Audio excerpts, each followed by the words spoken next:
Here are some things you can do to prevent the harmful effects of tear gas. Number 1, remove contact lenses.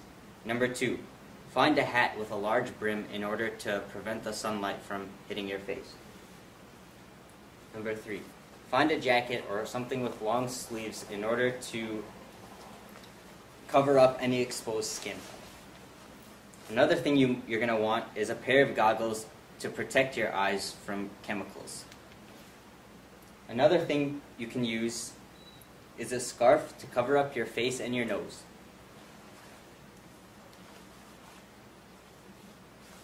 The last thing you're going to want is a pair of gloves in order to protect your hands, and in case you have to pick up a canister, these will protect you from getting burned. Alright, here are some household items that can help reduce the symptoms of tear gas. First off, you're going to want to have a cloth or a rag that you will cover in these household items to help relieve the symptoms. The first household item we have is vinegar.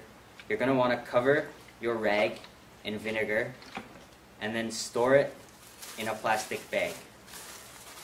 Once the tear gas is deployed or you have come into contact with tear gas, you're going to want to remove the bag and breathe through it.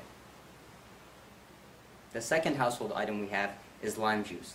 Lime juice does the same thing as vinegar. It's just an alternative. Another thing you can use is a freshly cut onion. By breathing in the fumes of an onion, this will help alleviate the symptoms and keep your tear ducts and nasal cavities clean. The last tip we have is to take your rag and cover it in ground charcoal. Once the ground charcoal is in the rag, dampen it and then breathe through that.